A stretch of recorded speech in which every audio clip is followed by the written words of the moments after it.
gosh, I hear the roots tearing. Hey everyone, welcome back to my channel. If you're new here, my name is Jessica James. I am an artist, podcaster, and newly obsessed plant person. This is definitely not my good side. I feel like I should be over here. Yeah, that's my good side. Yeah, that's really close. So in today's video, I'm actually going to show you how to air layer a plant, or how I air layer a plant. I'm sure there's many different ways, but I'm gonna show you what I did on my Florida green, and we're gonna do that with this big girl. But then I'm gonna kind of walk you through the process of repotting this 4-foot philodendron painted beauty. So that's what we're gonna do. I feel so unprepared. Like I knew I've been needing to do this. She's been needing a repot. I don't know. I feel like she needs a repot, but I've definitely been needing to do something with this because this is basically how I got her. I actually purchased her off of Facebook Marketplace. I was just like, oh my gosh, I've never seen this plant in all its glory like this. Like usually you see them fairly compact, or at least I do when I see them for sale. They're, you know, the compact one, but this is definitely a really good testament to show you like what they're capable of. Like these plants really do want to climb. I think the idea is, or from my understanding with plants, especially the vining plants, is that when they grow up, you allow them that space to grow like how they naturally would, that their leaves would actually get bigger as they mature. But as you can see, and maybe you can't, I will bring her over here to you.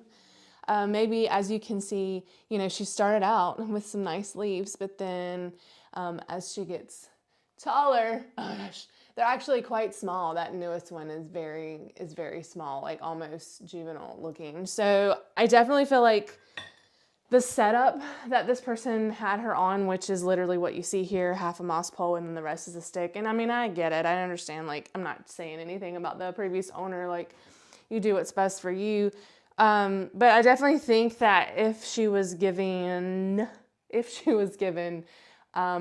maybe a more stable climbing situation, that she would have given bigger leaves. I don't know. I could be wrong. If you know, let me know in the comments. But from a lot of the things that I've read and watched, people talk about, you know, as the plant grows up, the leaves should get bigger. But it's kind of like one of those situations, like if you have a vining plant and it's not, you know, if it vines down or, you know, to the side, it may not give you those big lush leaves that a lot of people, you know, aim for. Like their goal is to have the bigger plants, the bigger leaves.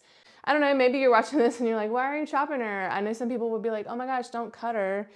I mean, I kind of had moments where I was like, should I cut her? Should I not cut her? But like I bought her as an investment plant. So like I do need to kind of like recoup what I paid for her a little bit. And that does mean chopping up a little bit. But also I just really feel like she's going to be happier and her growth pattern is going to be better and more stable if I do cut her. And so I'm thinking that what I'm going to do is where she has this like ripple going on here is I may cut right in here because that's a node without a leaf. I don't know. I'm going to probably keep these bottom.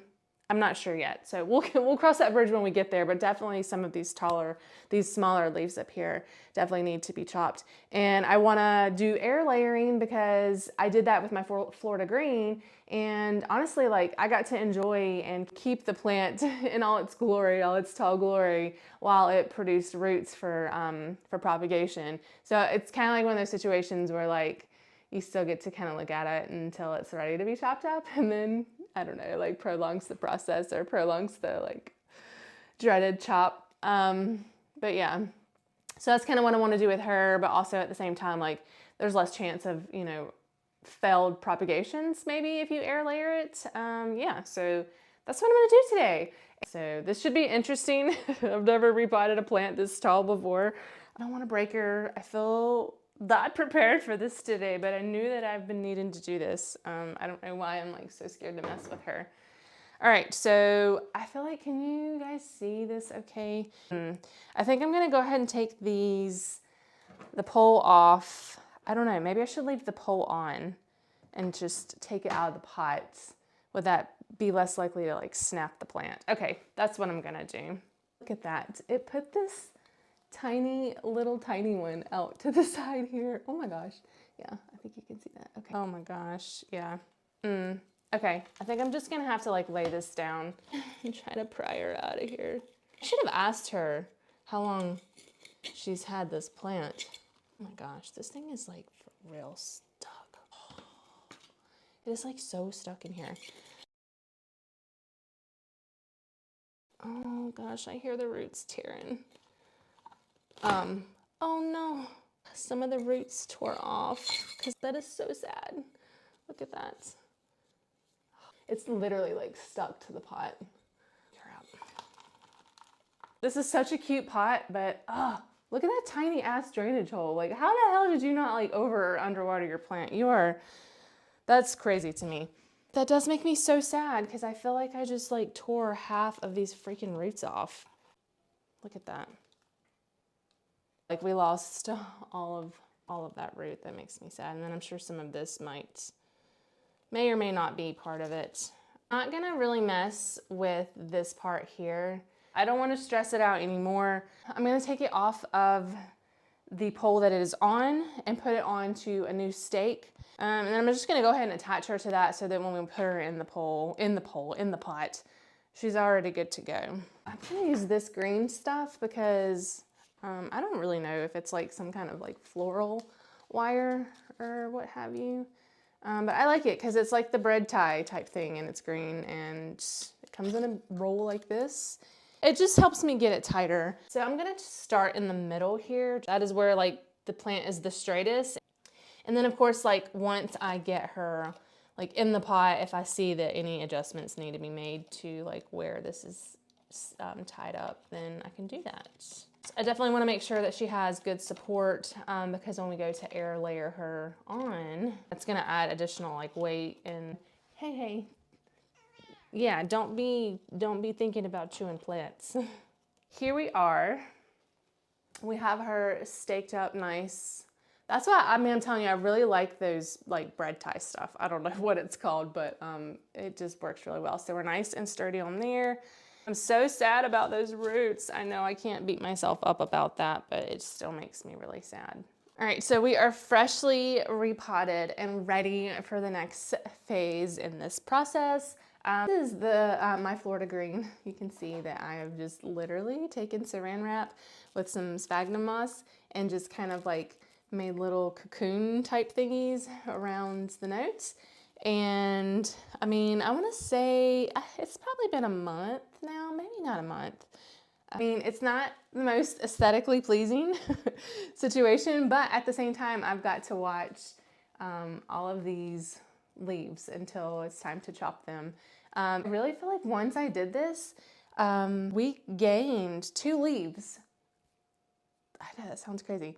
Maybe it doesn't. I don't know, but we've gained 2 leaves. Okay. What you're gonna want for this part of the project is I just have some moistened sphagnum moss. I have some saran wrap. I probably would say that it would be more like productive if you like pre-trimmed these up, knowing how many spots that you needed, but I don't work that way. So we're just going to rip and go as we go. Pick the size that you feel like is good for your plant. I mean, this is probably like maybe 5 inches, I would say. That's probably too big because these honestly are not very big at all. I might could cut that in 2 pieces. All right, and so basically it's like wrapping a wound. So you want to have your moistened sphagnum moss. I just have it damp. It's not like dripping. Maybe even like kind of make sure that you don't have like a lot of water in it. Definitely don't want it to be too moist because you don't want to take a chance on rotting anything. So I'm just taking the plastic wrap and I'm putting it behind, in between the pole and the plant. What you want to do is try to get this all the way around your node. Very lightly. You want to try to get it all the way around. Honestly, this would probably be easier if the plant was laying down, but I didn't do that with my Florida green. I literally did it like standing up like this. And so after you have that on there and you make sure that, you know, your little nodes are covered up, then you just take it and you just lightly wrap it around.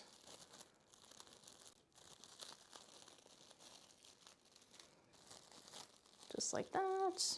I don't completely close it up at the top or the bottom, but And I don't like wrap it like super duper tight either, because we definitely want to allow for some aeration in there. And I'm just going to take some tape and I'm going to tape that little side just to ensure that it doesn't come off. And that's it. It's just like that. It's really easy. This is definitely just going to be a situation of like this whole section's going to be done.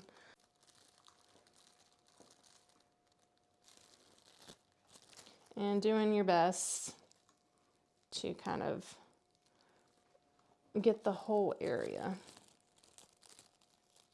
all the way around. Wrap it, get the moss all the way around where there would be roots that would come out. Just gonna pinch that a little bit and tuck some up in here. This is definitely a little bit more challenging. Maybe if your plant is not all curvy like this, it would be a lot easier. But she's definitely got some curvation going, some curvies.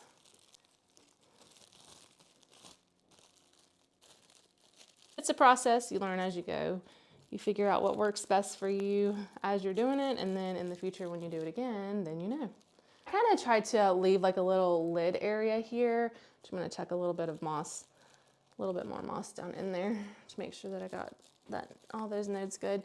And then like fold it over and tape it, because in, about a week or so, I do try to keep an eye on it and make sure it's not like completely dried out.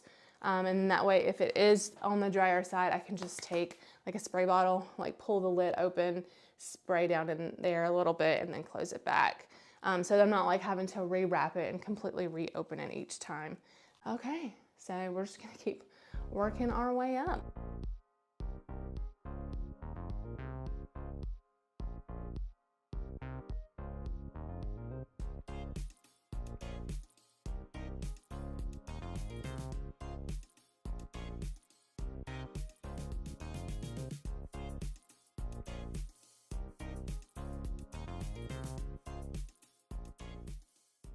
Honestly, like this is very much same concept if you were doing a moss pole.